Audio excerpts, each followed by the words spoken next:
ఏమైందమ్మా మా పూర్తి ఇన్ఫర్మేషన్ వాయిస్ రాలా వీడియోలో సగం వచ్చింది. ఇప్పుడు సగాలే వస్తాయిరా.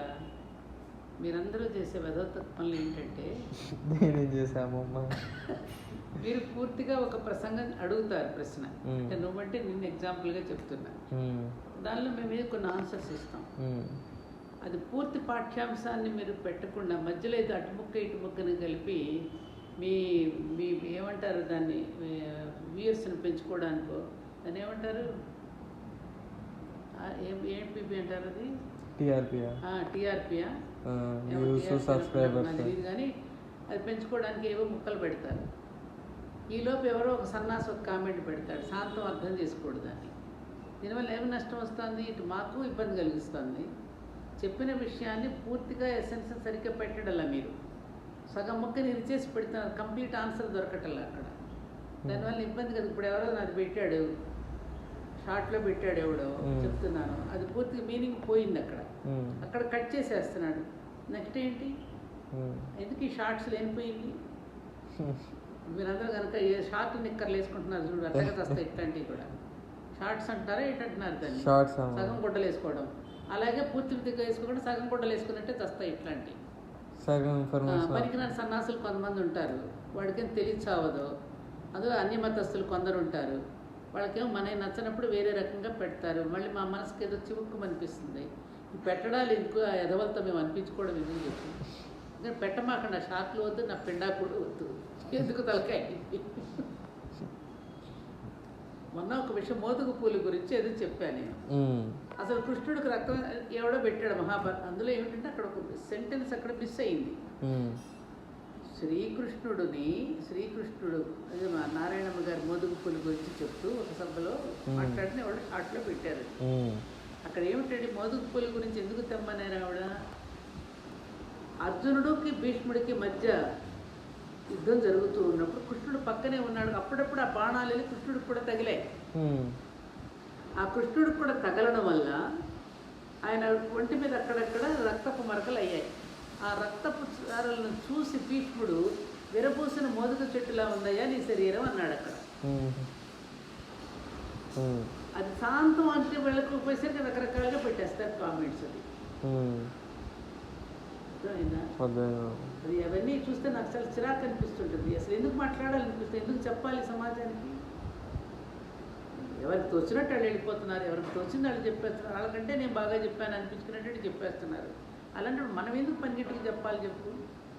అందుకని పెట్టమాకన్నా ఇప్పుడు పుణ్యం ఉంటాయి ఎందుకు అవన్నీ. ఇప్పుడు మనకేమి ఆ విధంగా వెళ్ళి ప్రజల్లోకి వెళ్ళిపోయి ఓ పద్ధతి తెచ్చుకునే ఆశ దురాశలు మనకు లేవు. మనకి ఎక్కడ ఎన్నికల్లో కంటెక్ట్ చేయాలి, మన వాయిస్ వినిపించాలి, ఓవర్ యాక్షన్ చేయాలనే ఇది మనకు లేదు. మనం ఏదో సైలెంట్గా మన దీంట్లో మన పని మనం చేసుకుపోతా ఉన్నాం.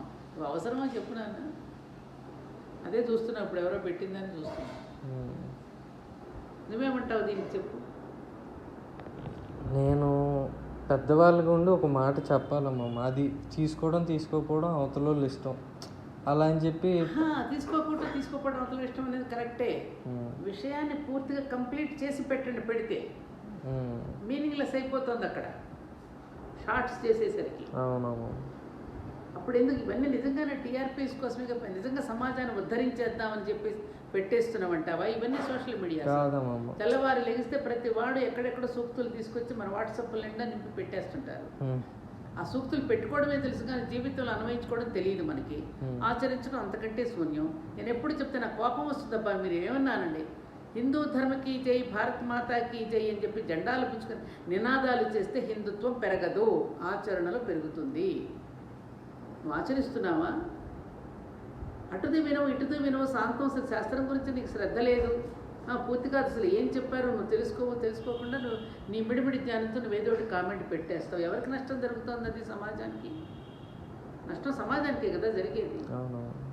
నేను కోప్పడుతున్నానని అనుకోవద్దు మీరు. ఇది మాలాంటి వాళ్ళకి బాధ కలిగించే విషయాలు ఇవి. ఇప్పుడు పెద్దరికం పోయింది నాన్న, మాలాంటి వాళ్ళకి పెద్దరికం పోయింది. పెద్దవాళ్ళు చెప్తే వినే స్థితిలో ఎవరూ లేరు. ఎవరు పబ్బం వాళ్ళు గడుపుకోవడానికి ఎవరు ఇష్టం వచ్చినట్టు వాళ్ళు చేసేస్తున్నారు. మూర్ఖత్వాన్ని మరింతగా ఒకవైపున వైజ్ఞానికంగా పెరిగామంటున్నారు, తెల్లారు లెగిస్తే ఆహా ఓహో రోదసీకం వెళ్ళిపోతున్నాం, ఇంకేమిటి అసలు శాటిలైట్స్ అంటున్నారు, ఇంకేవేవేవో చెప్పేస్తున్నారు, రాకెట్లు అంటున్నారు, చంద్రమండలంలోకి వెళ్ళిపోయామంటున్నారు, వైజ్ఞానికంగా పెరిగామంటారు. మరి వివేకం ఏది? ఏం పెరిగింది బుర్ర మనకి? నువ్వు అసలు శాస్త్రాలే చదవక్కర్లేదా? నీకు ప్రకృతి చెప్తోంది పాఠాలు. ఋతువులు ఎందుకు వస్తున్నాయి?